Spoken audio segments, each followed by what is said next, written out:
It's gonna take getting used to. All right, folks, both online and here in person. Good evening, everybody. It's nice to get back to Raleigh. Just got back from Florida after 5 long weeks. Actually, very enjoyable. And it was almost as cold down there as it was here for a while. And it rained a lot. So anyway, first order of business, our minutes. Hopefully everybody read our minutes. Hopefully somebody read our minutes. Can I get a motion to accept our minutes? Okay, Shane seconds.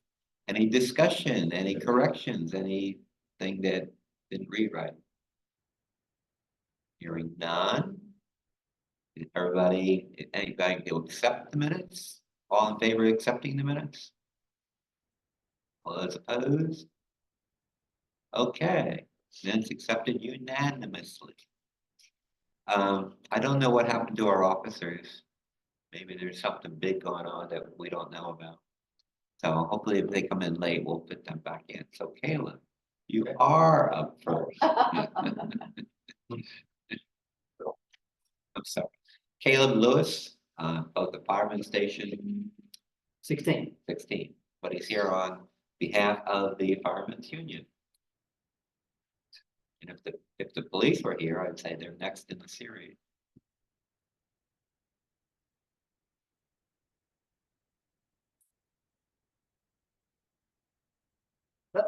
Yep. All right, so like Larry said, I am with the RPFFA. We advocate for the safety and benefits for firefighters here in the city. We're made up of active firefighters and retired firefighters. I serve on the executive board. We're elected a lot like council just to represent everybody. It's a very democratic process. So it's good to see this working. Glad to see a lot of participation here. So what I want to talk to you tonight about is separation allowance. Does anybody know what separation allowance is? Anybody heard of it? I know Shane does. He spoke for us at council, and we appreciate that. Separation allowance is a benefit that police officers have gotten in this state since 1987. And you got to remember to keep clicking.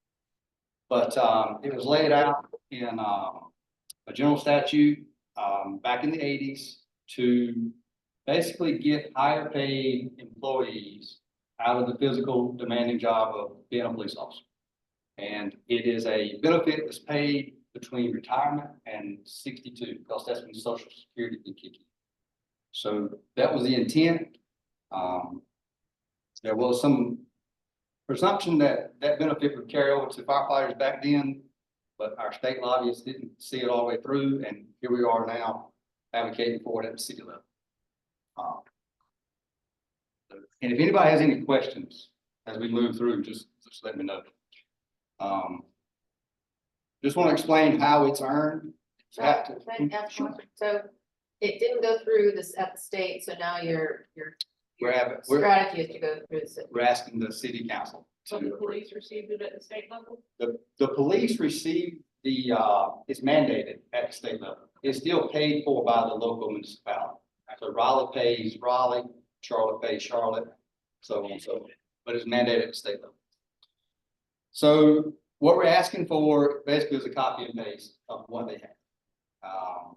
So the way they earn it and the way we would earn it would be you do your 30 years, same as the local government retirement system requires. Or for older ones that reach age 55, as long as they have 5 years in the system, they can go on it also. With the understanding that the less time you can put forth, the lower your benefit would be. And we've got some examples later on.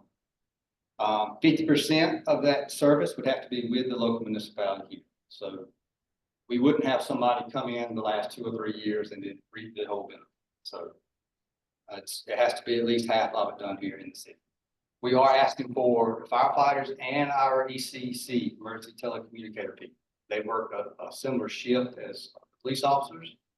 They have a huge PTSD element to their job. They do a swing shift, and we feel like they deserve it as well.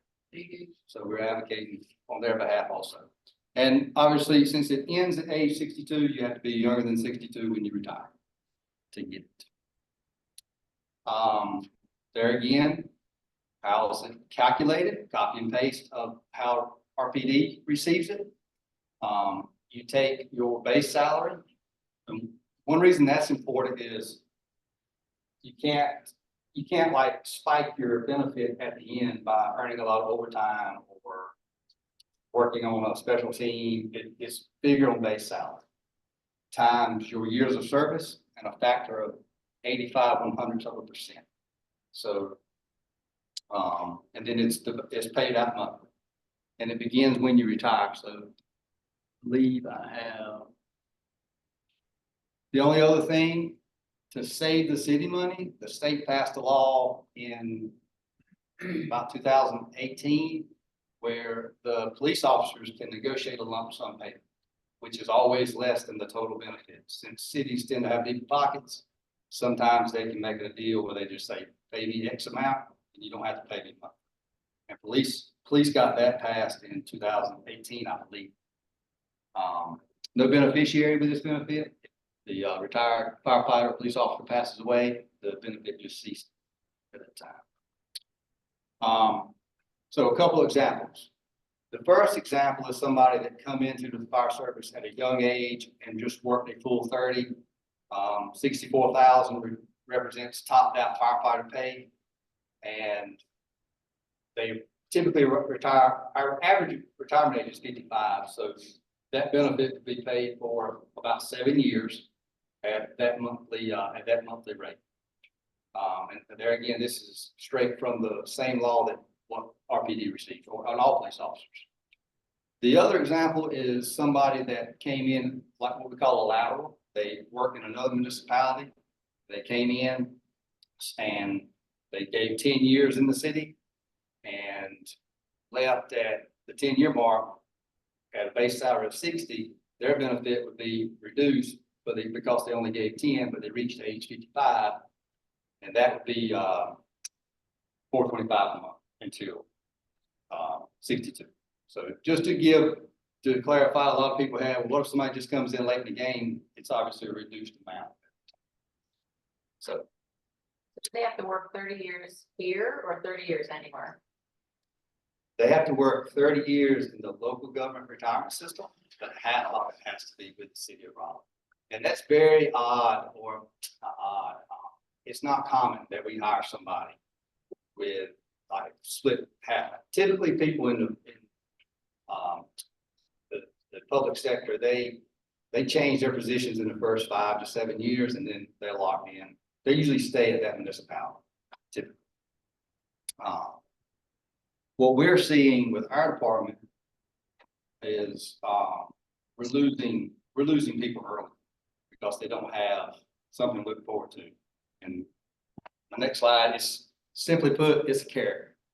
It's, hey, we'll put in the time, but pay me later. And one reason we're advocating for this benefit is in the past, we've used starting salary to attract people. Well, we raise our starting salary and then the next municipalities raise theirs. And we just keep stair climbing. So hopefully we can keep our starting salary lower, but give them something to look forward to, attain that talent for a full 30. So if somebody puts in 30 years, they're extended, they're 55, they're eligible to retire at 55. Full retirement. Right, they are. And they would get that until Social Security age. So it's a gap. It's a gap measure so people can, a lot of times people elect to stay for financial reasons because they can't quite make it on just a pension. And as you all know, the physical exertion of firefighting, we see a higher rate of injury, cardiac events, cancer rates. It's designed to get older people off the fire truck and into retirement. This would be someone that state employee works 20 years. Retire early, they can get a lower pension. That would stay at the full level. Right. This is somewhat equivalent to that, although It is, but it is separate from the pension system. It is that. It's a city benefit, not a state benefit. Y'all's regular retirement is still 30 years, like regular city employees. It is. We have an option to retire at 55, but there's a chart based on your years of service, a reduction. And it's in the, sure you've seen the handbook, and it kind of explains how that benefit's reduced. A lot of city employees, we run into the issue where, especially if we started working when we were pretty young, we hit full retirement well before 60. And so there's a gap that our pension doesn't fill before we hit social security. And so in a job like mine, it's not a huge deal for me to continue to sit at a desk. But in a job like his, it is a big deal to still be on the fire truck and do a very active physical Because job. of the 30 years, you're retired, but you do not get a pension until you're 62, so. So we still get our pension, but our pension is not nearly what our salary is. Right. And so that gap is a big deal until our pension and social security combined is then enough at 62. A pension on a 30-year works out to be about 56% Yeah. of your salary. And if somebody, says, if you are working and, say you're diagnosed with cancer, you can, instead of going monthly, you can negotiate a lump sum and still get that, even though it might be more than if you died early. But if you didn't make the 30-year mark or hadn't reached age 55, you would be eligible for the separation. You would be eligible, however, for your work, like a medical retirement on the state level. So Caleb, can you repeat that for the people online, what you had just said? So his question was, if you were to get diagnosed with cancer or any medical retirement, just to clarify, if you don't reach the full 30 years of service or reach age 55 and have 5 years of service, you're not eligible for the separation allowance. You can still medically retire and get pension, but not. But if you reach 30, you are eligible for the allowance. You could then have it, almost you could negotiate for the full, for the lump sum. You And could. perhaps do more than you would this.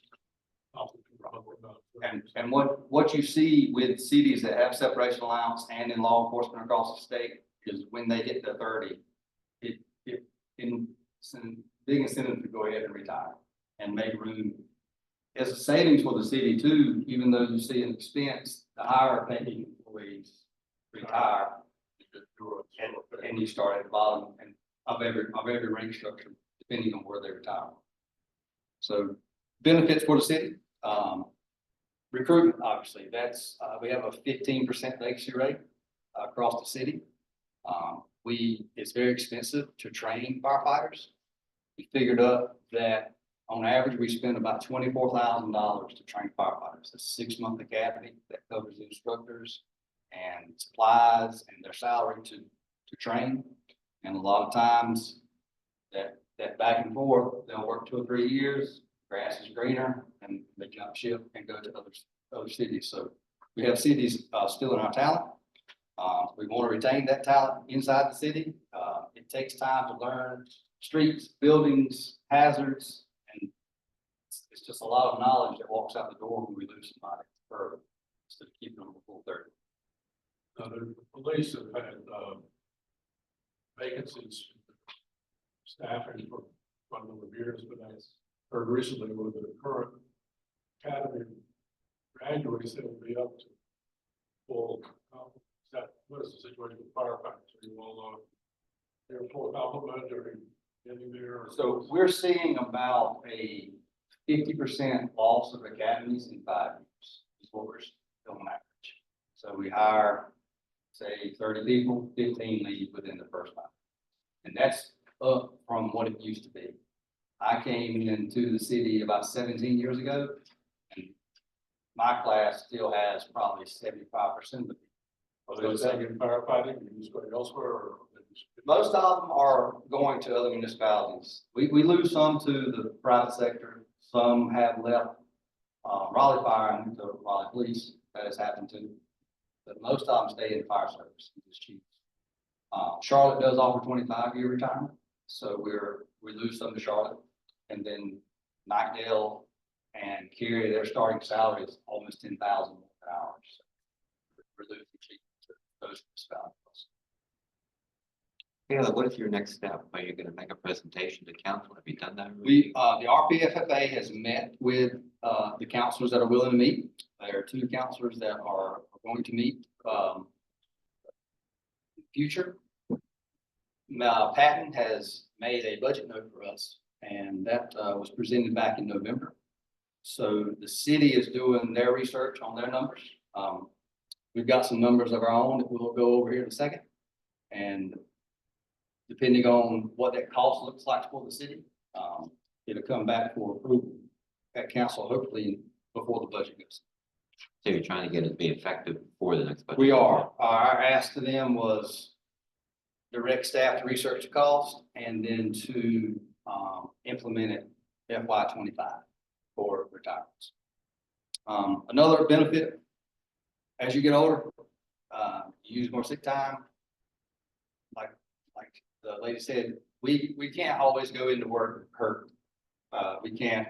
Sometimes if you turn your ankle, can't put a fire boot on. Obviously, you can't do all work. So we do have a little bit higher rate of sick time usage in our department compared to others, but that's due to obviously with physical injuries, and if you just have something simple as a fever or you're contagious, we do a lot of medical calls with senior people. We try to avoid that. So a lot of people will opt to mark out sick when they think they're contagious or could be contagious. So the big push is just making one of the city's most dangerous jobs there. That's really one of our big pushes. A little more about disparities between the departments. The fire department covers the city with 3 shifts, and the police department covers the city with 4 shifts.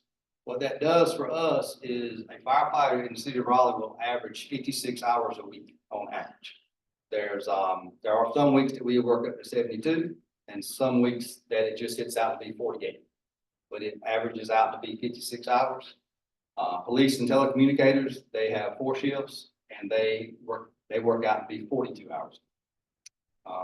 The city does provide a supplemental retirement, and for fire and general employees is 3%, and law enforcement, this again is a state mandate, 5% in their supplement.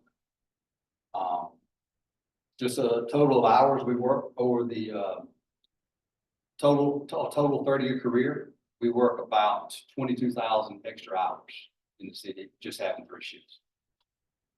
Law enforcement with the state has a little bit better retirement on, if they opt to retire at the 55 age, they can get a full retirement, where we talked about that chart earlier. If we go out with the 55 and 5 rule, it's a reduced benefit.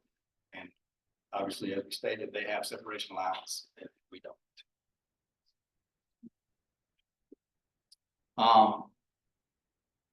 Talking about safety, CDC has done a lot of studies, and sudden cardiac death and asphyxiation are leading causes for firefighters. And I got a chart for this. This came from a study actually between LA and Toronto. They did a joint study, and they just mapped out firefighter death in age groups. So they 39 and down, and then they took 40 to 50 and 50 to 60 basically. And actively firefighting, doing strenuous things like pulling hose, throwing ladders, we saw an increase of cardiac events in the 40 to 50-year-olds. And then beyond that is when we started seeing cardiac events in just fire alarms, medical calls, returning from calls. So the sleep deprivation, the waking up in the middle of the night, going from 0 to 100, it takes a toll on your ticker. So cardiac events are big for firefighters. Cancer, the other thing right now, we're finding out that obviously from the occupational hazards of the smoke, chemicals we respond to, but even our gear now has PFAS that are in it are causing us cancer. So the CDC and NIOSH have done a lot of studies, and the IF, the International Association, has backed a lot of the study. Firefighters are 9% higher of being diagnosed with cancer and 14% higher of dying than the general population. This quote down here, chief officer that I work with, he had this quote, and it sticks with me. When police officers retire, they leave their threat behind, but unfortunately for firefighters, our bullets still chase us, and those bullets are cancer. And we have lost a lot of people as they age due to cancers they contracted on the job. Just some numbers on different types of cancer. Not gonna go all through these, but we had these in there to, as we presented the same presentation to councils. The councils that were here, so. Talk about the money side, on page 419 of the budget. It was 7.7 million that they spent on separation in this year's budget. And over that's 0.61% of that budget. And we have estimated that our total expense when the system is fully loaded in 12 years. So how we projected that cost was we took everybody's salary, we made an assumption that they were 50, which is really worst case scenario. And we filled the system up to age 62, and our number was 4.5. So that represents about a third of the budget. And this, just to be clear, this benefit is paid by the city and it's not connected to the pension. This other thing, the city is already paying 15%. So on the employee's behalf to your retirement pension, they pay 12%, and then they put that 3% into supplemental. So right now, when you have a senior employee that's staying beyond 30, the city is already paying 15% towards that person staying. It would only be an additional 10% of cost for that higher paid employee to put them on separation allowance. Obviously, a bigger savings as the younger ones come in lower pay. So 35% or 0.35%. 0.35%. Big difference. Yes. So we're certainly not advocating to raise taxes. We gave them some options. The reevaluation happened. We know a penny's worth 11 million now. So what we're asking for is less than 0.5 cent. If they chose to fund it through sales tax, it would be a 0.25% increase, would generate $5 million based on what the city brought in sales tax last year divided by the rate. So we showed them that option. City is obviously growing. Everywhere we look, we see sky cranes, we see high rises coming in. The future looks good for Raleigh. We just want to make sure that we keep our staffing up and keep our people here as the city grows. So say it right. So one thing I wanted to say is we looked into the CAFR's report. I don't know if anybody's ever looked at those. The budget kind of tells what we want to spend our money on, but the CAFR's report, comprehensive annual financial report, it tells what they did spend their money on. And the money that was in the tax to fund law enforcement separation, they spent about 1.2% of that money. And there was 14% of that money not allocated. And we're asking for less than 1% of that to go towards our separation funds.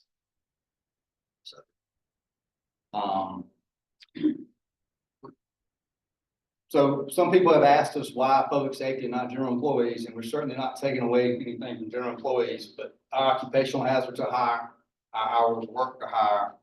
We have some mandatory holdover and callback, so our overtime is required. Just as we age and our mental capacity and critical decision-making skills, they just diminish. It's reality. We have a lower life expectancy than the general population and the physical demands. I personally would love to see this implemented for public safety and then move forward and implement it for general employees. I don't know the percentage, but police and fire at ECC make up a large percentage of the employees, so it wouldn't be a lot left in the whole scheme of things after that. I hope this plays. This is what we're trying to avoid. The old firefighters not quite getting their job done. I love Carol Burnett show. So obviously we're just advocating to get older people off the fire truck. Currently in the state, 4 municipalities do this on their own. Gastonia's been doing it since the 90s.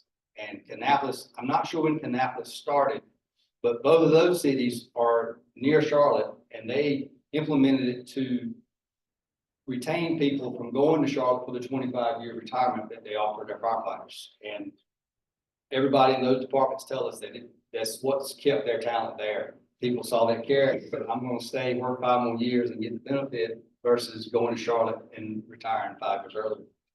The city of Washington did it this year, and the city of Mebane did it last year. They implemented it for their firefighters. So we just want Raleigh to, we just want Raleigh to lead by example, be that capital city. So that's what we're asking for. So to just be clear on what we're asking, seeking the same thing Raleigh Police Department's gotten since 1987. Wanted to be included in the budget in 2025. As we said, the council did direct staff to do that. We are asking for citizens to reach out and email your council. You have your district, your 2 at large, and your mayor. So we ask you to reach out to your board and advocate for us.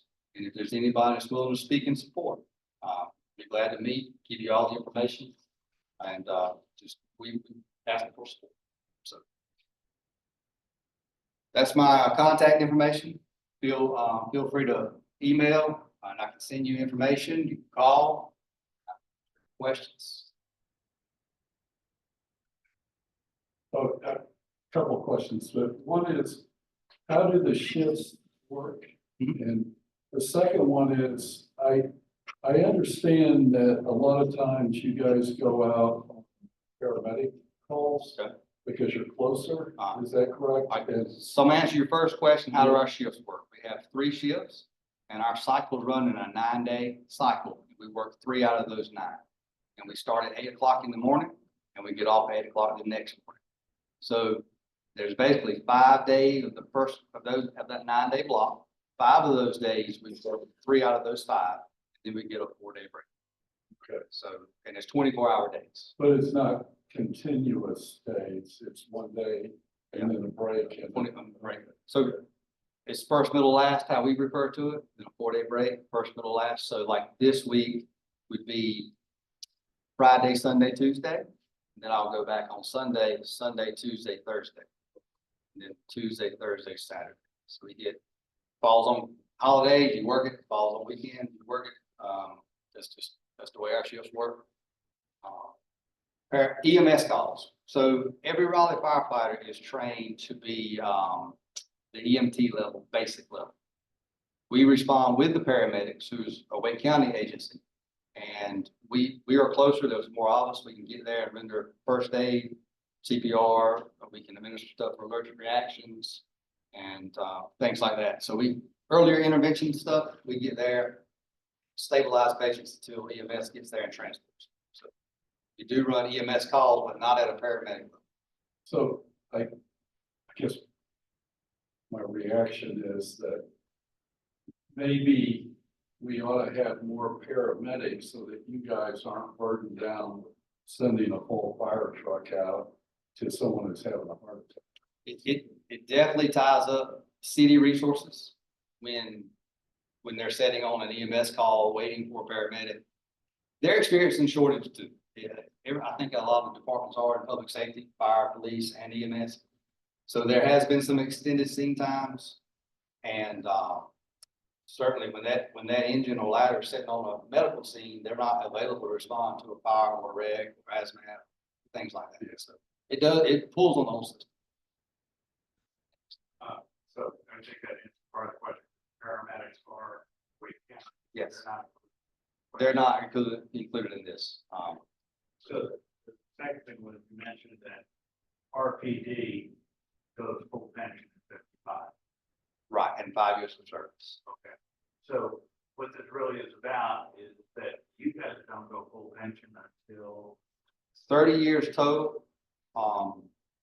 There is a clause for 60 and 25 for firefighters. It's 60 and 25 years of service. You can get full pension.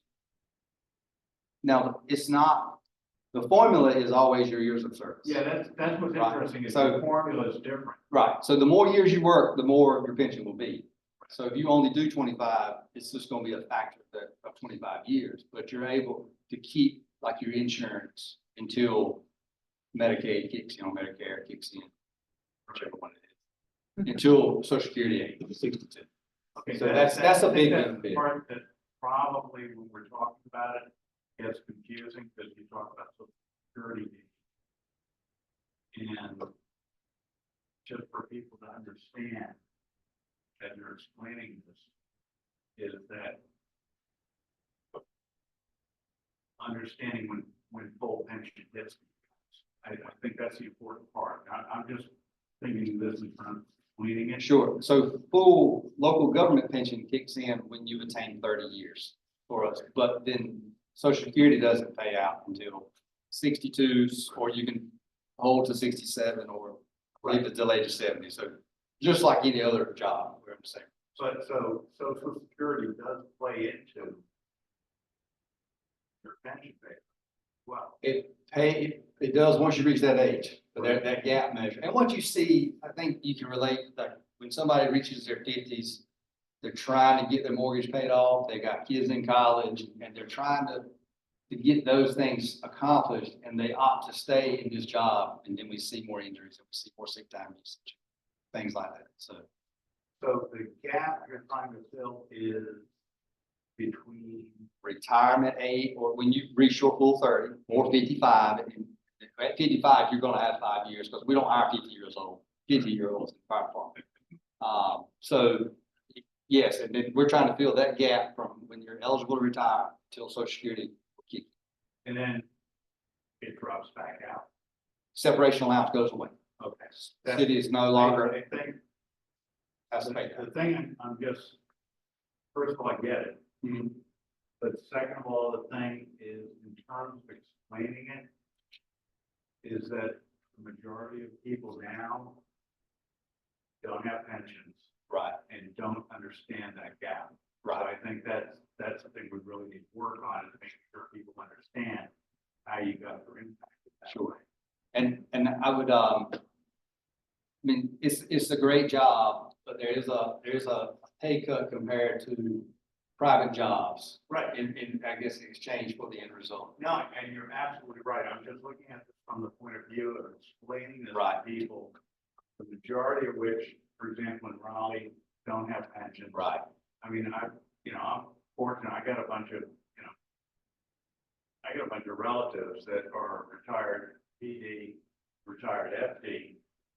But the thing is, people somehow think sometimes they go 20 and out, and they're taken care of, and they're not. And this is the case we need to make for you guys in terms of people understanding that gap and understanding the separation. Right. So, that's where I think we can all help, is trying to explain it, because it is a big gap, and you're absolutely right. That's why people go into service, is one of it is that there is pension, and your future is a little better planned than many other careers, but at the same time, you got this gap, and we need to help people understand about that. That's a good point. You talked about the telephone responsibility, people taking 911 calls. Yes, they're just. Do they work the same 24-hour shifts as the firefighters do? They don't. From my understanding, they do a swing shift and cover with 4 shifts. So they work a 42-hour average work week. We split up because it's every day, weekends, holidays, 365. And then they do a swing shift where they'll work days, and they'll have like a 5-day week and then a 2-day. And then they'll switch to nights. So the way I understand it, every 2 weeks, they go from day to nights. So they work like that. They work on Monday, Tuesday, and then they all Wednesday, Thursday, then they'll work Friday, Saturday, How long Sunday. are those shifts? 12 hours. 12 hours. So they'll cover days like that, and then you get the next week they'll work the Wednesday, Thursday days. And the next week they'll go to nights, work Monday night, Tuesday. They would not say cancer. Not the cancer concern, but definitely the PTSD and the sleep deprivation. Is there a job position that is training doctors are very concerned about fatigue and like judgment and short moments. People answering the phone, is that when they do the shifts, is that the best thing to do? Yes, that's something to do what they have to do. Right. I know very little about what they have to do. I just know that they have a high turnover rate. They have a vacancy rate some of the hours. I know that Durham County was losing people and Wake County had to pick up the slack. And our 911 center gets overrun and understaffed. Other counties pick up our slack. Gary runs the dispatch center. Municipalities lean on each other. They don't have the staffing, but I don't know. I can't speak to the ins and outs of the job. Caleb, Yes. you didn't mention any of the local communities around us having the separation package. So if they don't have it, do they have another carrot that makes them more competitive? The higher starting salaries is the main draw, I would say. No night deal is set around 56,000 for starting firefighter. So that's our closest municipality that does offer this mix. That, when you do go full, what's the salary? Can you repeat the question? When you go full at your 30 years, you talked about the range, when you go out earlier, but at 30, you hit that number. That's 50, it's 55.5% if you take what your salary is with a 30-year factor. 55.5. This is another question, but in terms of the money, yeah, some of the draw, Some of that is very Can you few repeat the firefighters. question? Sure. The question was, is some of the draw to other municipalities like Nightdale, the affordability of living in that city? And they can live closer to where they work. I would say that's a factor. I don't know what the percentage is, but it's a small percentage of firefighters live in the city. Just based on county. And the ones that do are the younger ones that have 3 and 4 roommates. They more like a college setup, like the single guys that are just getting on. Many of those, they'll live 2, 3, 4 people to an apartment. one last question. Mhm. In terms of experience, though, in the city of Raleigh, you would offer some pretty exciting experiences. You have pretty decent equipment and you have a lot more variety of things to respond to. So the question was, in terms of our job in the city of Raleigh compared to a smaller municipality, we have, we definitely have a wider variety of calls. To just look, our buildings are a lot different, a lot more traffic. I would say in Wake County, all our surrounding municipalities, they do have at least a ladder. We do have currently, we have 9 in the city. We have some special teams because we're a larger municipality that other municipalities don't have, like hazmat and USAR, which is Urban Search and Rescue, Swift Water Team, High Angle. So we have some specialty teams here that people do come to. Staple. So we do offer that. So how busy is Nightdale compared to being? So how busy is Nightdale compared to being a firefighter in Raleigh? I don't know Nightdale's run numbers. It definitely depends on what station you're at in the city. Our downtown station, Midtown, North Hills, this area, Northeast Raleigh, it's busy. Southeast Raleigh, it's busy.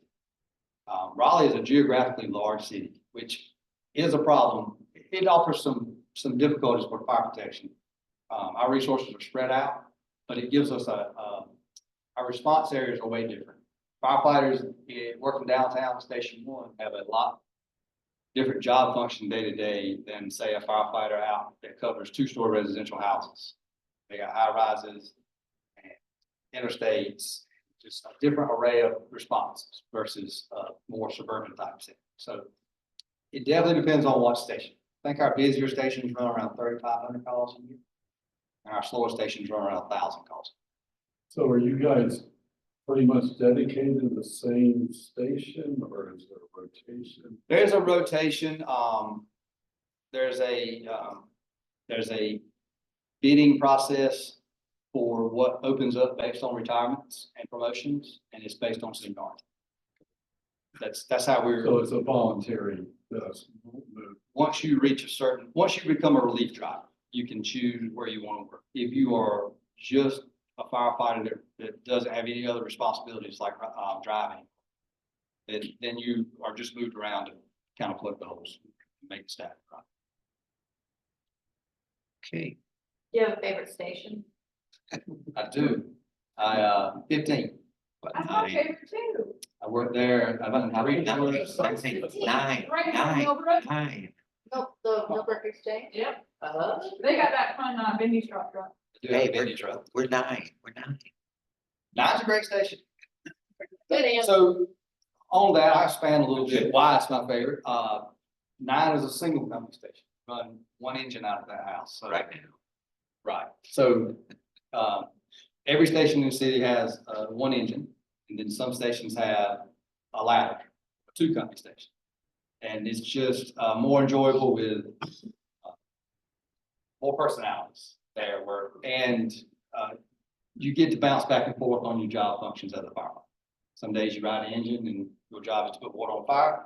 And some days you ride a ladder and your job is to rescue people, search for people, cut holes in force entry and do extricational vehicles and things of that nature. So our ladders are a little more focused on rescue type operations. Then we have some squad companies and rescue companies that are even more advanced. And that's where your swift water, trench, triangle things come in.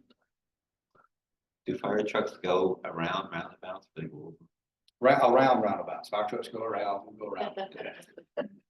You talk about, there's a unit, I guess, firefighters that is there to help firefighters. Like firefighter overwhelmed, this unit goes. Like on a structure fire call, right, so the question was, the unit or company that is assigned to assist firefighters when they need it. Yeah, so as most cities do, we send one company to a structure response that is dedicated to rescue firefighters. And they gather equipment that's designed to rescue firefighters. And it's equipment that basically brings more air to the firefighter that's either trapped, ropes, pry tools, cut tools. And their sole purpose is to be on standby in case a mayday is. That is, we're all trained in that. And depending on what order you arrive on a fire, depends on what your job is as a company. But for us, like our third engine company is our rescue team. Well, thanks, Caleb. Absolutely. Very Thank y'all. informative. You're gonna send me your update? Yeah. Okay, we're rolling right along here.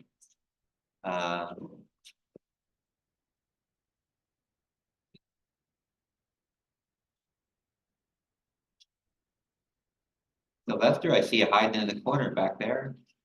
You're next up on the agenda. Sylvester Percival, is that right? Yes. He's gonna show us what's going on with 6 Forks Road. How do you want to do it? From mine? Okay. Yeah, you did.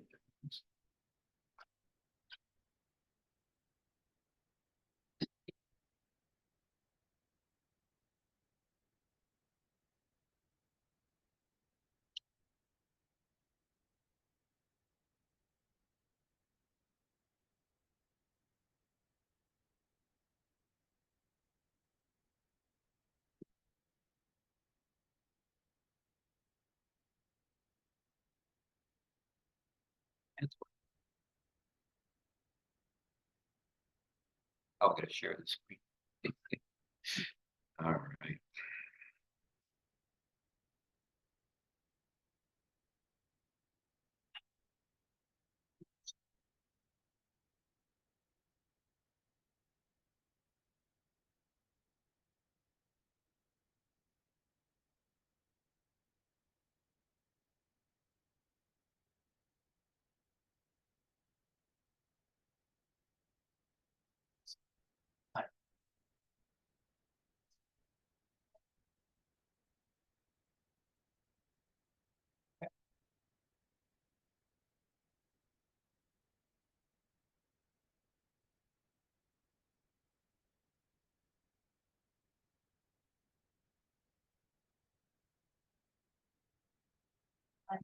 Fletch.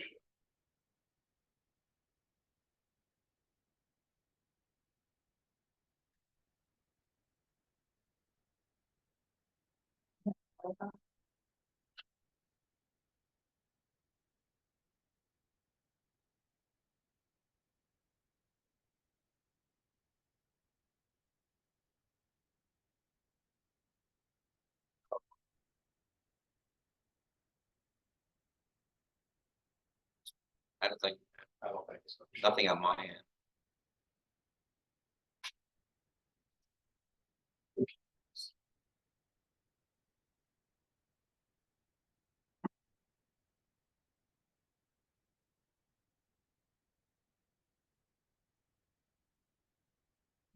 Like, I don't see a plan for it. It's dark.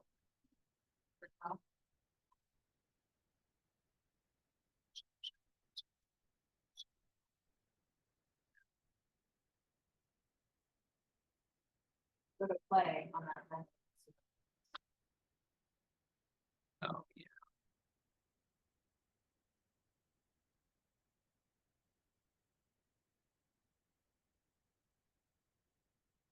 Oh, that's beautiful. I guess.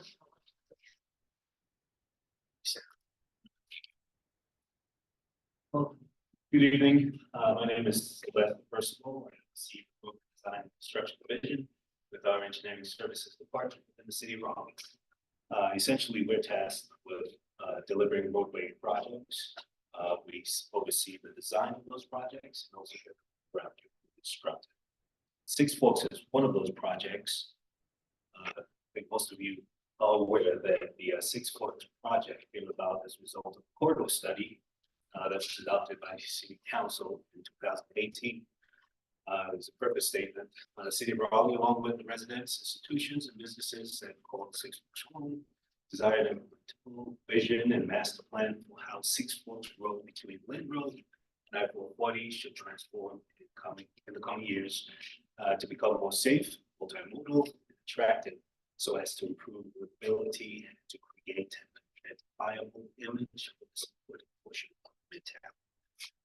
That is essentially what we set out to do with the original improvements that we pursued starting in 2020. We, as you can see there, the limits of the original project extend from Rowan to Lynn Road, essentially a little under 2 miles. We're proposing the 6-lane section, 3 lanes in either direction. Lanes are 10 feet wide, as was recommended in the study, along with plantable median that was supposed to be 6 to 20 feet wide, essentially 18 and a half is what it's shown there. Yes, ma'am. So according to the corridor study, it was supposed to go from 440 all the way to Lynn Road. Why did they stop at Rowan? Oh, it's based on the budget that we have. Ah.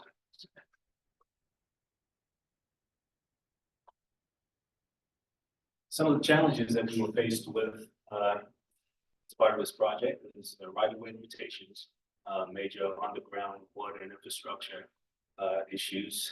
The challenges that is was had to design a drainage system, had to navigate through the existing water infrastructure, ground private utility relocations as well. That was a big challenge. We had private utilities located on both sides of the road throughout the entire project. Rowan, I'm sorry, I'm a big Lord of the Rings fan, by the way, so if you hear me say Rowan, that's good.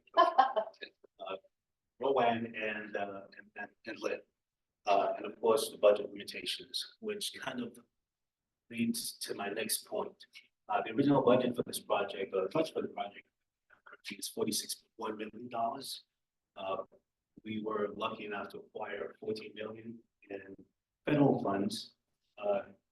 As a result of the design of the project, we anticipate spending about 3.8, so that would leave us with a remaining budget of about 0.3 million to complete the project.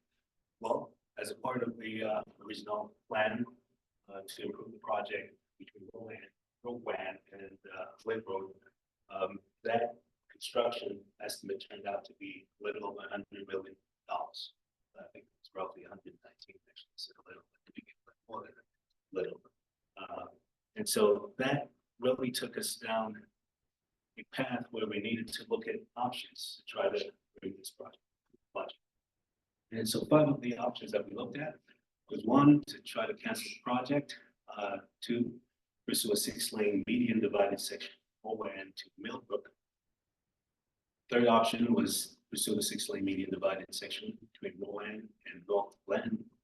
And the 4th is to pursue a separated bike path and sidewalk facility with no widening from curb to curb, keeping the existing curb that is, and trying to improve or at least install a multi-use path on or bike and path, facility on both sides of the road between Rowan and Lynn.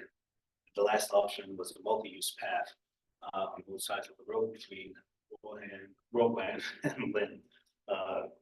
Again, those were just the 5 options that we pursued. We actually put the options out for a survey for our public to weigh in on, and out of that, we received a very high ranking for the 6-lane widening section of Rowan to Millbrook. Do you know how many survey responses you got? Well, I think that's overall, I can't do the math. Oh, this is Yes, the, of all the people who were served, do you know how many surveys went out? It's just one survey that we had on.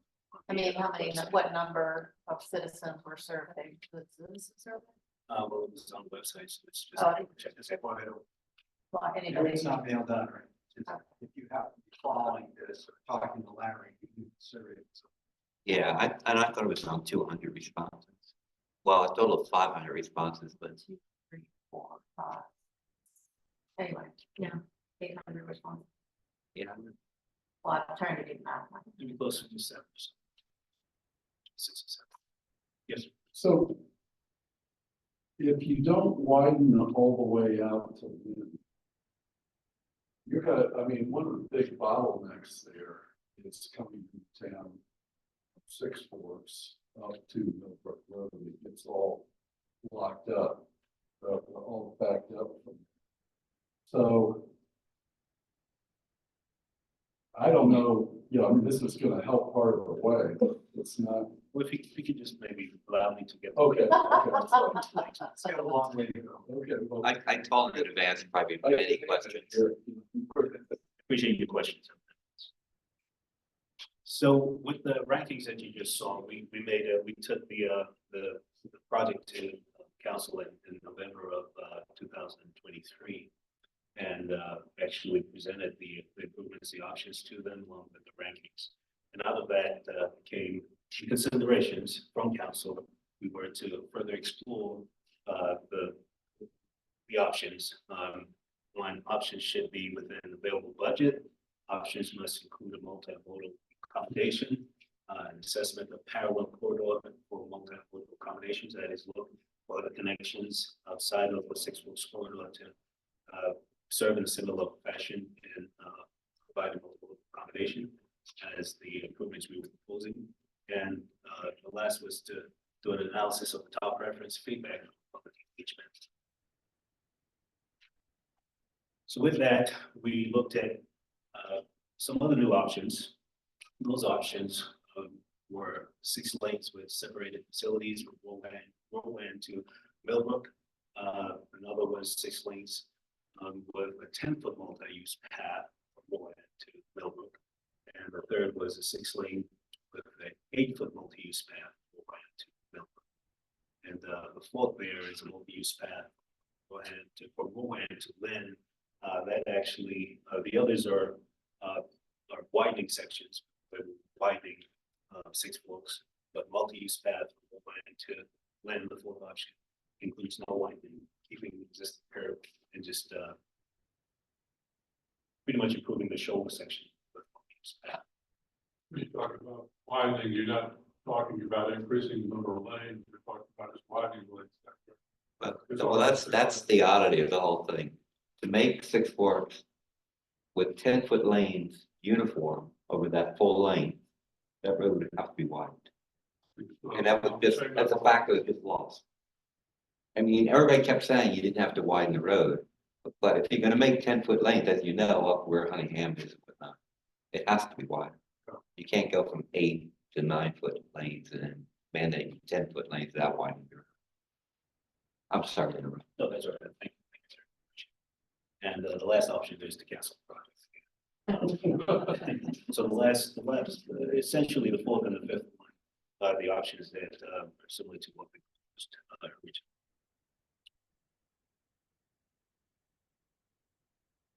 So we took that to council, and out of that, council voted on the option. Go back, you see option 3 there, and it says 8-foot multi-use path. That is the option you're looking at there. The cost was within budget, little on the budget. That is, if you recall the previous slide showing the remaining budget of $56.3 million. The cost of the 8-foot multi-use path from Rowan to Millbrook is actually 6.1. So that actually meets the budget requirements, as well as also meets requirements of the corridor study. The current budget, consistent purpose, 2018 6-foot short corridor study provides increased separation of bicyclists and pedestrians from multi-use or from motor vehicles. And if you see there in the section, the typical section that's shown, the individuals that you kind of see there, the 8-foot multi-use path area, that multi-use path is offset to roughly about 12 feet from the travel lane. So council voted, gave us the direction that we needed to move forward with the project improvements. So we are moving forward with the widening to a 6-lane section, with an 8-foot wide multi-use path. And so where we are right now is in order to maintain that federal funds, $14 million that I mentioned, I mean, it's been some time since we acquired that. And so Campo, which was the capital area, capital area, Metropolitan Planning Organization, sorry, thank you, which is a regional transportation planning organization. They're responsible for essentially providing or issuing grant funds, federal funds to local municipalities based on certain requirements. And so one of the things that they stipulated is that we are to prove to them that we have a solid enough design to move forward with. And that deadline is by June 30th, which is this June. And so with that, we're able to have and present a 90% design project improvement plan to them.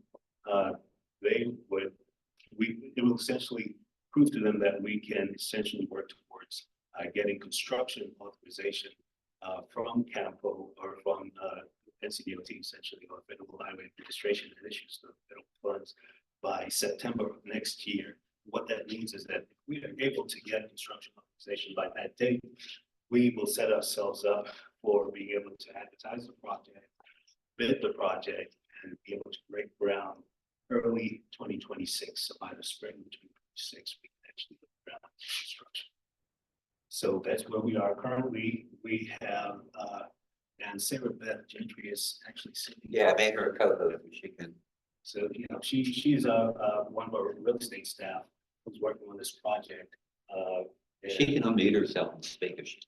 Sure. Sarah, if you want to say something, feel free to jump in at any time. But essentially, we are working with the original plan. Sarah Beth had actually made contact with some of the individuals, so property owners along 6 Forks Road. We had to kind of put that to a halt as a result of challenges that we had to navigate through. But now we're starting that back up as she's getting ready to reach out to the property owners again along to continue pursuing the real estate acquisition. Our acquisitions needed for the project accommodation. Sarah, you want to say anything? I just was gonna say that we have prioritized the properties along the corridor where we have people being displaced from structures, and so those are going to kind of get started before the others. I don't expect to have updated exhibits for everyone else along the corridor until July of this year. After that, final design is finalized, and then we'll be moving forward with those. So there may be people out there that are like, oh, we've already started to hear from them, and then the others are not going to hear from me until this summer, really. Sarah, do you know how many properties are involved at all levels? Sure, there's 55 total that are affected. The original design, there were 98, so we brought that down quite a bit. And there are a handful that are being handled by a consultant due to relocation benefits that they're eligible for because of the federal funding piece tied to it. And then the rest of it will be handled by myself and my colleague Dustin Cornegie in our office, and we are city staff. So out of the 55, how many is your staff actually getting involved with that are not part of the consultant's work? So the consultants have 8 parcels, so 47 will be handled by me and Dustin. Okay, thank you. You're welcome. So just to recap a little bit about that schedule, we're hoping to be able to be in a position to get construction authorization in September of next year, 2025, and that be able to round site construction by spring of next year. And then it's anticipated to be about a 24-month equipment project, so that this to completion.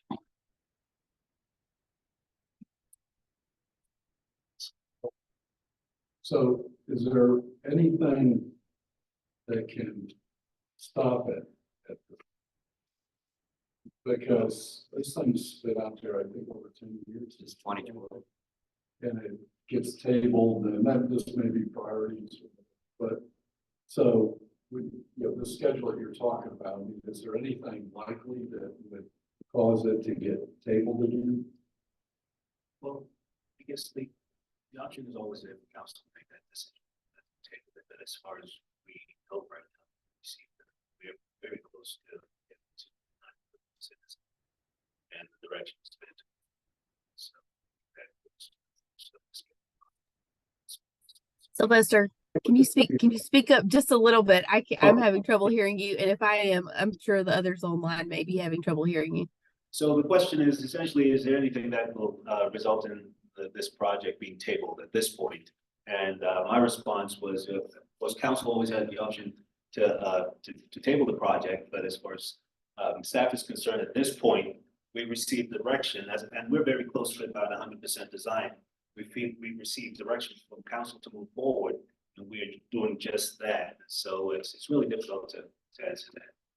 Well, so I mean, anything's possible, but you're saying no way. The timeline is the problem. You're within budget now, and you're within budget probably for the next fiscal cycle. But your project isn't going to start for 2-3 years. That's correct. 26. Real estate values are going to go up again between now and 2026. There's no guarantee you're going to stay within budget. We've already had 2 transportation bonds for this particular project, and that money is just somewhere.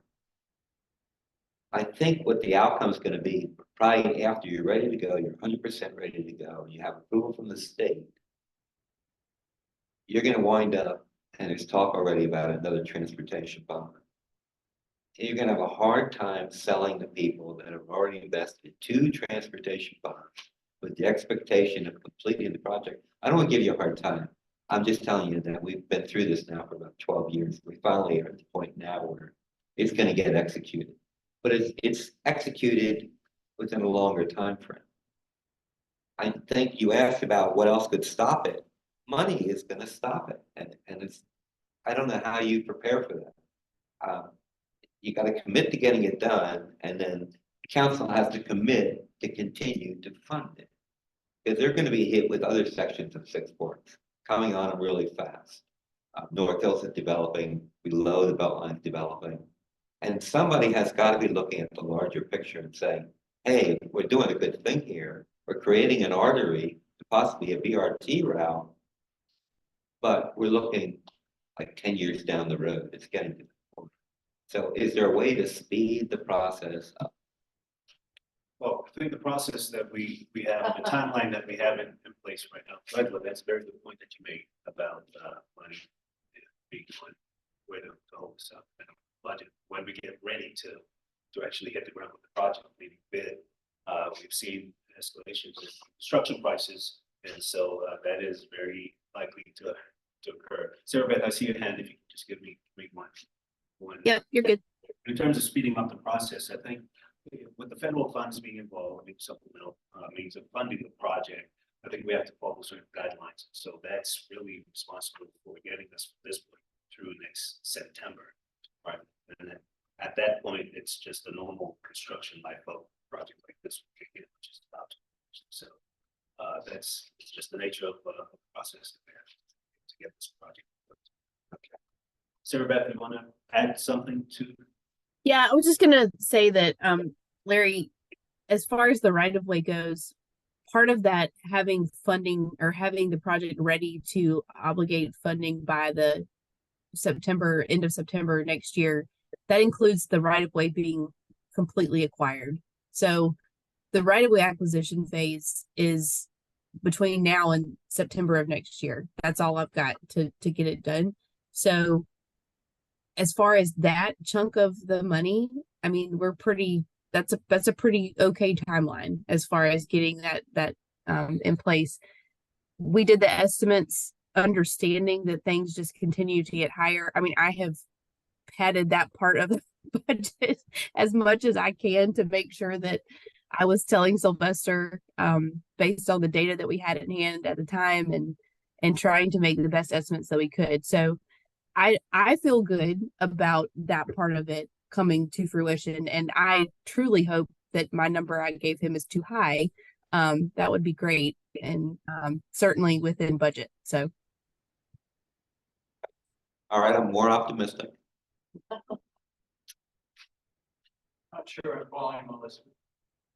Unfortunately, I've been watching this too long. When this was presented to council, one of the issues that FAA brought up, was that if you have us go back and make changes, that's going to be a whole redesign. And you are making changes, so you are doing a redesign. You're saying you expect to have your redesign in place by this September. Well, it was depending on the alternatives or the alternative that was selected, would have resulted in more design work. Fortunately for us, the alternative that was selected still included that 6 money section.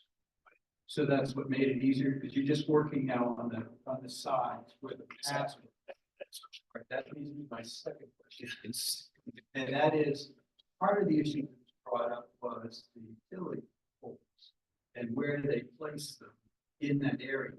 And the more that if you cut down that area, then the power company right away. That poles. What is the solution? You have a slide there. Are the poles being moved to a different position? Sides? Exactly. What you see there, the pole is moved more closer towards the roadway. Okay. All right, so that's rotted inside the city right away. Yes. Okay, and that's how you're tightening the space. Yes, the easement space. Okay, yeah, I'm not So using the right words. Thank you. Sylvester, the current plan is to put the utility between the two paths. Or between the multi-use. Between the multi-use and the bike. Yeah. Well, the multi-use. Oh, path. now it's multi-use. Yeah, right, One They path. take back. between the multi-use path. Yeah, I forgot they made that change. That's the big change. But also that was part of the argument in the city council presentation. If you do that, then the poles and blah, blah, blah. And the easement. So that's the solution. And then that's then going to impact the plantings that you have by those poles, because the power company doesn't want to see. So So you're gonna blow away a lot of trees on that road and then put back fairly small scale things that's fit in.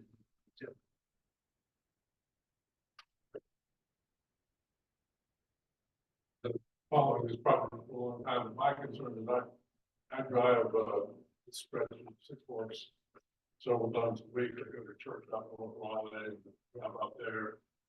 Several years ago, big project on Sandy Fork Road, which was a 2-lane road, and they widened it, put bypass and sidewalks and these environmental medians, and it's still a 2-lane road, long cycle stoplights, and after all this work, the travel time is no better. And there's 2 bikes, 2 pedestrians on it, and we have we've got kind of a little toward straight up to the Mercedes Price Street, but doesn't get you better if there were going. In fact, normally I don't go on Sandy Forks, I'd rather go up to Newton Road because I can avoid those long cycle stoplights.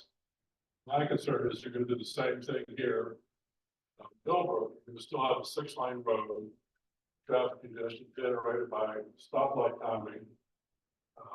And you're going to have a big worse by not having pull over bus stops. So every time a bus stops, it's blocking traffic.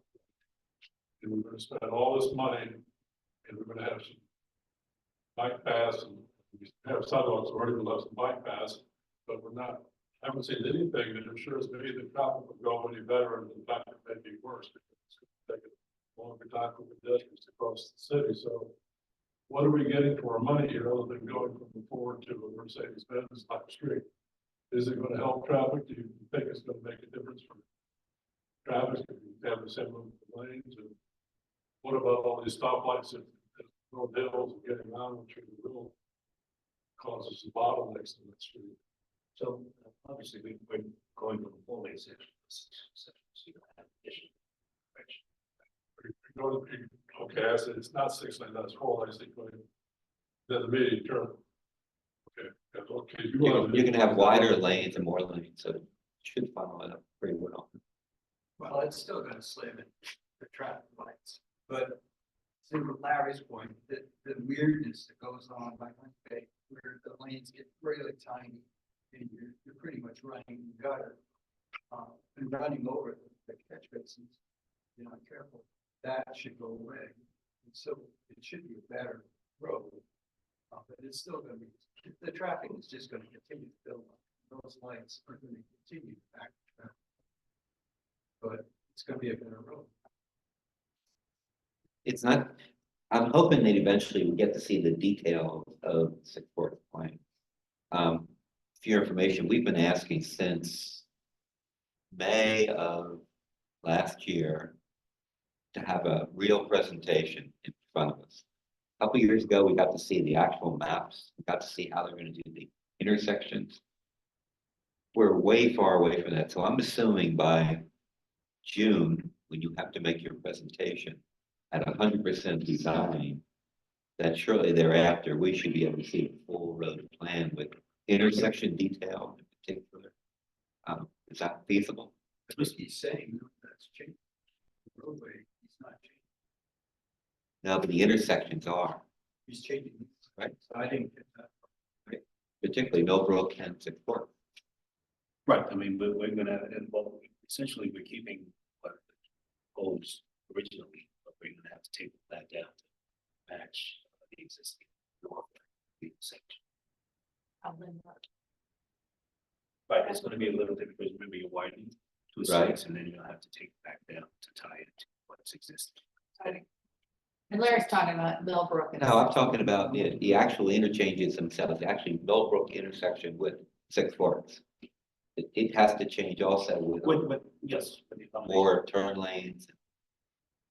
So we're still flushing those details out. Okay, And so if you're asking if we can come back and present to you, after you present to federal authorities, I guess, sure, we'll be able to. in the fall. Good. For those of you who lived here a long time, Millbrook was initially 2 lanes each direction until center turn lane. And the reason you have the narrow lanes is that they decided to make narrower lanes and have a center turn lane. That was a vast improvement, even though the lane is narrow, to have that center turn lane. It really helped, and it was a lot of progress with a relatively small investment. I think we're point now, we're going to go beyond that, takes a big investment. I don't know if you can talk to this, but when 2020 six rolls around, how do you actually go about constructing that section of roadway? Does the whole thing close, or do you do like a block at a time or a lane at a time, or what can the public kind of expect that's gonna happen during the 2 years of construction? Well, there's still, there are different ways that we can approach it in phases. What I would want to give is you give us the opportunity to get, but there's going to be a pre-construction meeting, which will come out, we will explain, this is happening, look like, once a contract advertisement. Contract. We will have a pre-construction meeting to go through the meeting, explaining kind of what to expect during construction, phasing it. Things that we will talk about. So, yeah, but to answer your question, we're not going to close that entire section. More than likely, because it's going to be very disruptive. So we'll try to do it. The advantage of doing that is you could potentially get through the project quicker like that, but then there's a big inconvenience that we have to consider that as well. So we have to play a bunch of options. I think one of the problems on 6 floors is going on right now with the fire station. Because they're getting blocked by the traffic. And then as you begin the construction, that's going to be more traffic backing up that these guys are going to fight through. And police are going to. 6 Sports is one of the major emergency routes that you see police, fire, they're all using that road. So, it's your problem. And unfortunately, this is why this road is so messed up. There aren't alternate roads. They don't have a lot of choices. Other ways to go. That's why we'd like to look at the plan as soon as possible. Because that's exactly right. You can't just jump on another cross street. They don't exist, except for Lynn and then of course, Sylvester Mill. The rest are all just neighborhood streets, circular streets. So it's gonna be a problem. I'm curious how they're gonna do it myself. We try to coordinate our movements with, particularly during the design phase, with emergency folks. So that is anticipated. And out of that, we hope to have something that we have to pursue. I mean, project that we have to pursue that will accommodate as best as possible. I was assuming you were going to. I'm just saying, boy, that don't envy you the job. Yeah. And there's another little cloud out here hanging too. We talked about money. The northern route for the BRT may go up 6 forks. Now they're going to have their own specifications for BRT routing. Based on all discussions we've had so far, if they pick 6 forks, they will utilize 6 forks the way it is. It sounds good on paper, but I just see it as one more complication of rapid transit impacting the traffic flow on the road. So I guess they won't make their decision for another year, but that has to have some impact on the planning for the 6 Forks Road project. Planning and decision. That's whether or not they would like to make a decision. Right. And I hate to see them not make that decision based on the limitations of 6 Forks. So that could delay the project. Hopefully they'll talk to each other. Delay which project?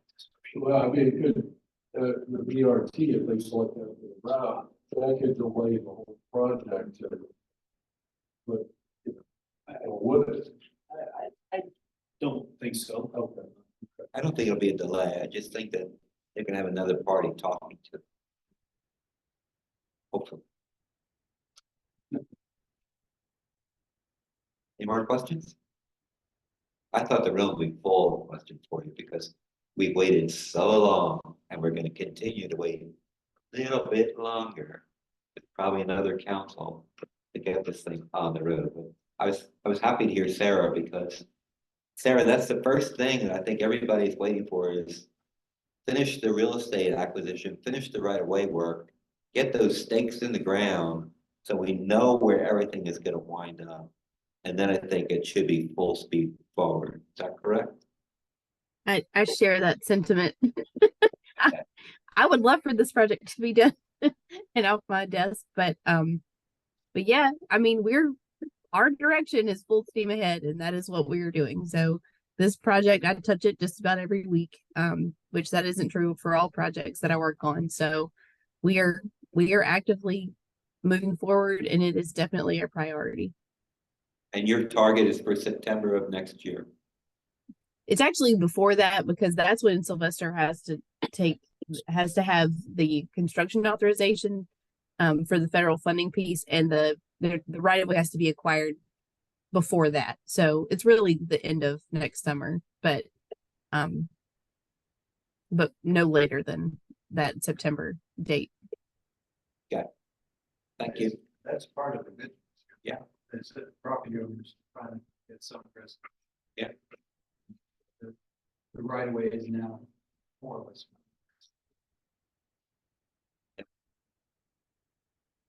Thank you so much. I did leave some of my business cards here. Looking forward to coming back. I guess it'll be on 2 occasions. Once we get to closer to 100% design, we're actually meeting with council, and then the second will be during the pre-construction meeting just before construction. Thank you for coming out. I think that's a question. Oh,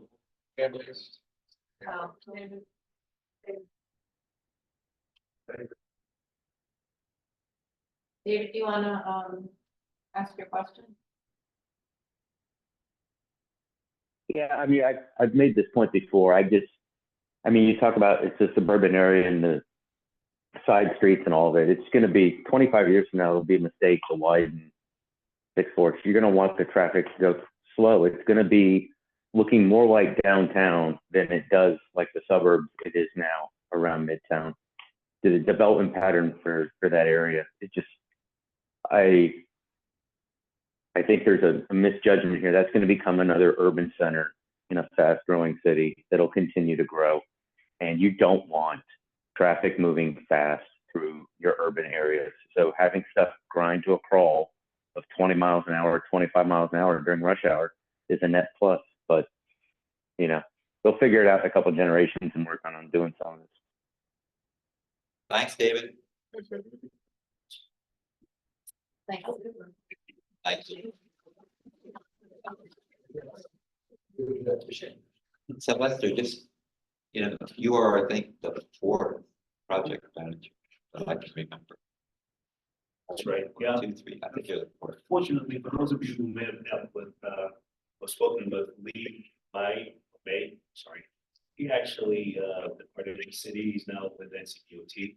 So I'm currently trying to step in and maybe handle things until we can get a project manager. Well, actually, we just brought one today. So I'm hoping her name is Risk Cadiz, hope to get acclimated with the project. So I was going to ask you if there's an expectation that we could have another actual project manager rather than you sharing your responsibility. Yes, we will. But more than likely, I will be with her if she comes out to provide another update. And so we can pick on her about Rowan. Hopefully she can get through that. Well, that was a question, by the way. The roundabout that they were going to do on Rowan, that's canceled, right? You say Rowan. Rowan. Rowan and Rowan, yes, It is canceled. it is canceled. Oh, Okay. for good. Yeah. Oh. That's good. Good sign. Thank Thank you. you very much. Okay. Why not? All the way to 1440. Now that we know the fire trucks go round about. Oh, stop. Trying to find my cursor. That's all the traffic comes out of lead line. It's worse. If I was downtown, I could sit on the road down the same repair station. Now I'm sitting in park. Roundabout and speed bumps. That's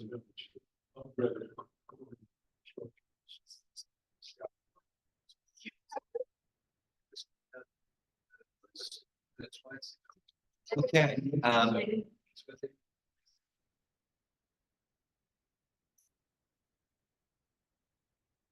just lost a lot of people. Did I lose people that were online? Yeah, they're down to, we had 10 and now They were wrong about Saturday. Yeah. Like I chased them all away. So another little section of our, yeah, another section of our agenda, we were gonna have a council update. I guess we don't have any counselors. no councils. So no counselors. Okay. Done early. Yeah, which is great for me. I'm still in jet lag. Yeah, I'm just gonna say that I'm trying to think of things on my mind that I should share with you, but been out of town so long that probably good for you guys to update me rather than the other way around. Six Forks Road project, you heard the timeline. I'd say keep pushing because before the next budget cycle is approved, there's gotta be more money for infrastructure. There's a development that's gonna come in right below 440. Gonna heavily impact traveling on Six Forks, if approved. Yeah, if approved. And then the North Hills, still don't know what's going on. Hey, that section. Yeah, well, that was the main focus. There with me. Yeah, it was the main focus of when Kane wanted to expand. That's exactly right. I want to fix something. Fix that. Right. So, and the other thing is, like I said, the BRT development, those decisions should be coming this year. And then, like I said, hopefully those two parties will talk to each other. There's hearing tomorrow. Sign up for that, speak on. Council, expansion. Of council seats. Oh, the election. Well, to have The one, additional term. 3, so there's term, which is. Or just, yeah, 1 or 3, not even, it's all stuck. Yeah, I don't, But 1 or 3 and that's cool. yeah, I really didn't like the fact that they narrowed it down that way. In other words, let's talk about priorities and elections and what should happen. Everybody knows we just missed the opportunity of a primary. Last election should have been a runoff. There wasn't a runoff. Now there can't be a runoff. So the question really becomes, what do you want to do with your election next time around? Do you want to go back to a primary? Do you want to have runoffs if there's a primary? Do you want to have 4-year terms? Do you want to have 2-year terms? And I think you can decide all those things before you decide how many districts, how you're gonna redistrict. You know, the assumption is somebody's gonna figure that out, like last time when they didn't listen to anybody in the public. They just sat down, figure out where those lines ought to be. Planning did. They could have done it differently. They could have done it better, especially for us. If you notice, we don't get anybody from Brentwood attending our meetings. Their CAC is gone. They're now in District A. And it's like, you know, we lost them. So hopefully whatever they're gonna do about districts, they do it better next time around with more public. That's the only thing I'm saying. So, and then make all those other decisions. There was one possibility of putting it on the November election ballot, have a referendum. Last I heard, because I've been out of town, I don't think that option is even there anymore. Council's gonna just decide for themselves. So contact council, make your input heard. So are they talking about? Whitney, does everybody know you're running for office? Yeah, I'm running for District A for city council. I ran this last time and we run this.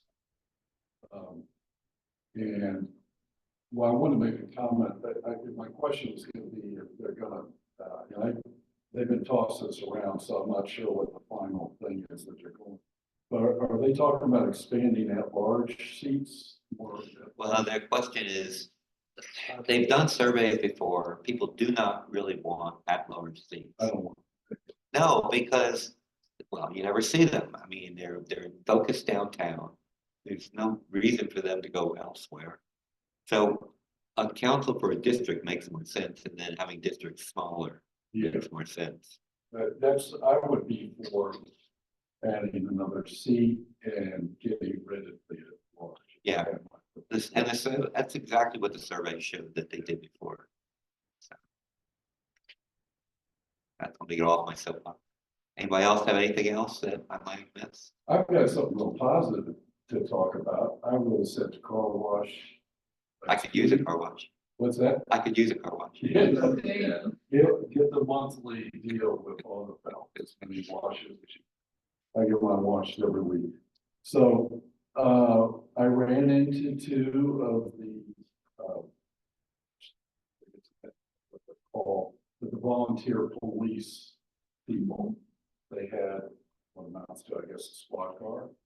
I sat down and talked to them. They're very nice. Explained to me, they handle all the nonviolent stuff that out there, someone gets stolen traffic or an accident, file a report, all that type of thing. And from everything I've heard from the police chief and from, what I've heard about this is a really good program that they put in that's taking the strain off the RPD so they can go handle all the domestic disputes and violent crime that's going on. So I just thought that was a really good thing. It's something if you see these folks, I guess they're working for free and they're volunteers, and I think it's just really great. Linda, you want to give us an update on where we might be next month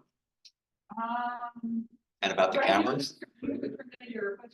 But I know. after you sent me that email, we should be here. Because as of now, it's looking like the sewer line repair here is still up in the air. Speed of government, so, basically, the latest update that we've received is that the sewer line repair coming into the park is going to close off basically the exit lane coming into the park, so that, we will still maintain full access to the park through the entry lane, so it might just be sit and wait your turn to enter and exit. Like one for Yeah, it'll be like a one-way bridge, so you might be playing chicken, but, it will mean that you really can't leave after 9 o'clock when the gate goes down, because there won't be an exit gate, because right now, if you pull up the exit at 9 o'clock, it will go up and you can exit out, but at 9 o'clock, the entry gate goes down and you're stuck. So, it will be very important that once that repair starts and the exit lane is the one that's blocked, you really can't leave the park after 9 o'clock. California. Yeah, so. We're gonna park in the Maybe street. don't be hanging out in the park after dark. We're gonna park in the street and use the Yeah. stairway. Yeah, so if you're with me, I can get the gate open because I got the code, but if you're with anybody else, you're kind of out of luck. But, and then the big concern that we had was that there, was gonna be a downtime for the building itself, because they're working on the sewer line, obviously. If we were gonna lose access to water and sewer for an extended period of time, but it sounds like they're basically gonna do all the work. And then it's only gonna be like a day or two that they have to actually switch the current sewer line that's going that way to the new one that's gonna be going that way. So we shouldn't have much of an impact to the building. It will impact the parking, but only about half of it. Okay, so we'll just plan on being here. Yeah, so we'll plan on being here. If for whatever reason it happens to be that 1 or 2 days, then we'll make it all work. But if we don't hear anything, And how about the cameras? cameras are coming. So WRL actually did or I think it's WRL or C. WRL. One of them. I don't know. Or Black TV or anything. But yeah, one of them did a whole spiel about a bunch of our parks are getting cameras upfitted, and Eastgate is actually one of the ones on the next round. So it's gone out to bid. They're looking at updating a few cameras inside. So right now we just have the one camera inside. We don't have anything exterior currently. But they're looking at getting a few, basically to go around the perimeter of the building, and then hopefully, if there's enough in the budget, then one going kind of up the trail towards the playground. But the main priority will be the building. Thank you. Yes. So is there any type of long-term plan to put any cameras on them? I'm not sure. I think it gets tricky. So what we found, I'm based out of one of our community centers. I'm based out of Millbrook. And I know in our parks, it's tricky. The further away from the building you get, the harder it is to put a camera. Just the cost of it. And it's more, the cameras are more efficient when they can be hardwired into your internet. The Wi-Fi cameras are really, they go offline all the time. We have lots of issues with them. They have a lot of issues. So I would imagine that the Greenway one would be probably a struggle. I know they've looked into, but I'm not involved in any of those decisions, but I would imagine that that's something that they're probably trying to look at. I know anywhere that there's power, anywhere that there's a building, that's where they're starting. So a lot of our community centers that are along greenways, those are kind of the starting points where if you've got a building, if you've got a corner, like here, for example, we're looking at if we can put something on a corner of a building and get like a 360 camera that gets towards the pond, but then also can get towards the parking lot. You know, that's kind of the angles that we're trying to get. Anytime we can get more angles, we're trying to do that. But further along Greenway, I think it's a little bit trickier. Well, I know that, I think the law enforcement Yes. is better on the greenways, and we just had that incident. Yes.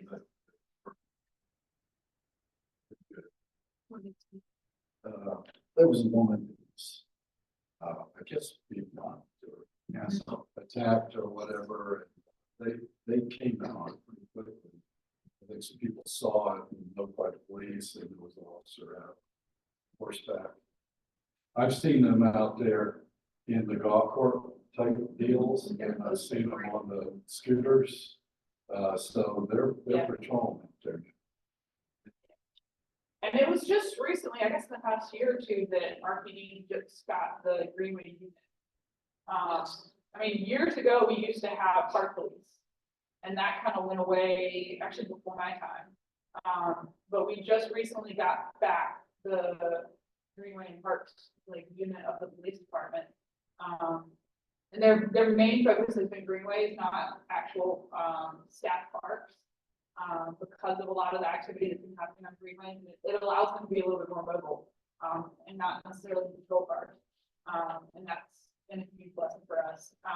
I'm hopeful that that will kind of grow back into what park police used to be and be more active in our parks. But I think that we have a lot of issues at Millbrook, for example, with the teams from the high school next door that are, you know, constantly in the park causing trouble during the day.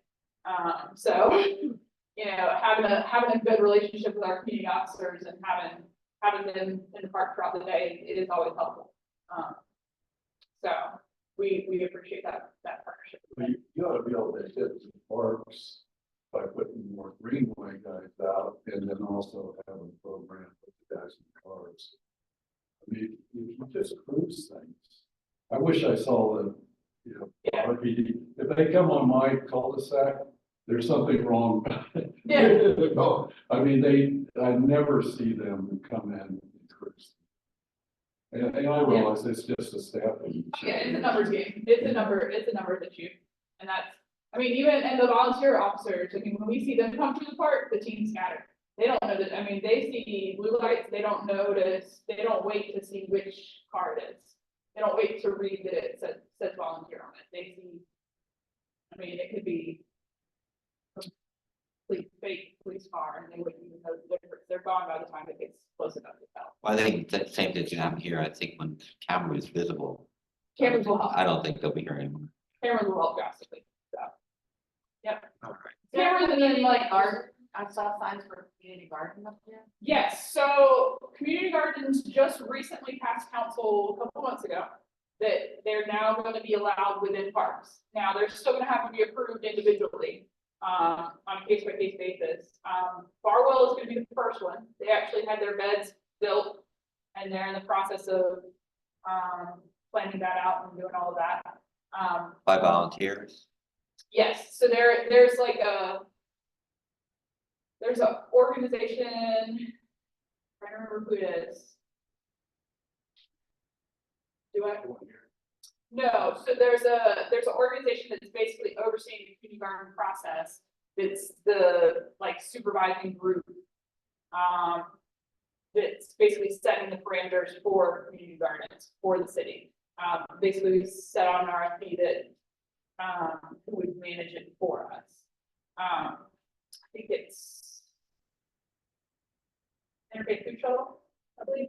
I could be wrong. Makes sense. Don't quote me on that, but I believe that's who's overseeing it and managing it. And so Barwell's kind of the first one, because that land was, the city actually started that process before anybody reached out to us about a community garden. We actually started that process, was initiated by the city. And then here, the Hollows group was formed by citizens and reached out to us wanting to do a community garden. And so they have actually been an adopted partner group of the park for a while and have finally gotten to the point where they're able to do a community garden here. And so they will work under the other group, basically report to them to make sure that they're following all the guidelines and whatnot. And we'll be building a small community garden here. It'll be up along Wingate.